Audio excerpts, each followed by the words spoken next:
Hi అండి. ఈరోజు నేను బెల్లం సున్నుండలు చేస్తున్నానండి. దానికోసమని ముందుగా స్టవ్ వెలిగించి బాండి పెట్టుకొని దాంట్లో ఒక కప్పు గుండు పప్పు వేసుకోవాలి. గుండు మినపప్పు వేసుకొని బాండి వేడైన తర్వాత స్టవ్ సిమ్లో పెట్టుకొని దోరగా వేయించుకోవాలి. మినపప్పు రెడ్గా అయ్యే వరకు దోరగా వేయించుకొని తర్వాత దాంట్లో ఒక 2 స్పూన్లు బియ్యం వేసుకొని ఆ బియ్యం కూడా పప్పుతో కలిపి మంచిగా వేయించుకోవాలి. కొంచెం లడ్డుగా ఉబ్బుతాయి బియ్యము, అలా ఉబ్బి మంచిగా వేగుతాయి. అలా వేయించుకోవాలి. వేయించుకున్న తర్వాత ఒక ప్లేట్లోకి తీసుకొని చల్లారనియాలి. ఒక ప్లేట్లో తీసుకొని మంచిగా చల్లారబెట్టుకోవాలి. చల్లారిన తర్వాత మిక్సీ జార్ తీసుకొని దాంట్లో ఈ పప్పు వేసి మూత పెట్టి గ్రైండ్ చేసుకోవాలి.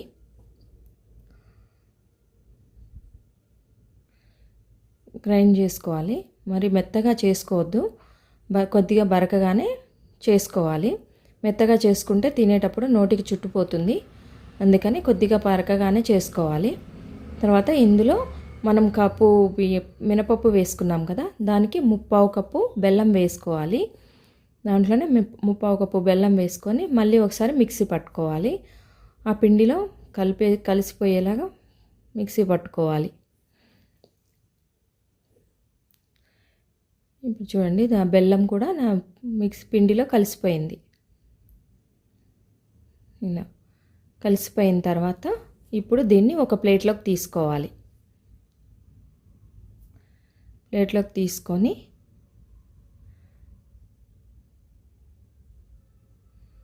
ఇప్పుడు నెయ్యిని కొంచెం వేడి చేసుకోవాలి.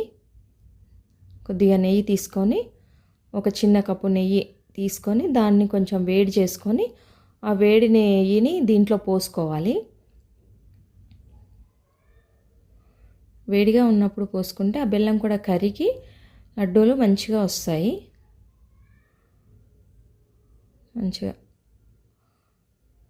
మొత్తం కూడా మంచిగా కలుపుకోవాలి. మంచిగా పిసుకుతూ మెత్తగా మంచిగా కలుపుకోవాలి. ఆ బెల్లము నెయ్యి అంతా ఒకేలాగా మంచిగా కలిసిపోయేలాగా కలుపుకోవాలి. కలుపుకున్న తర్వాత ఇప్పుడు చిన్న చిన్న ఉండలుగా ఒత్తుకోవాలి. 2 చేతులతో మంచిగా చిన్న చిన్న ఉండలుగా చేసుకొని పక్కకు పెట్టుకోవాలి.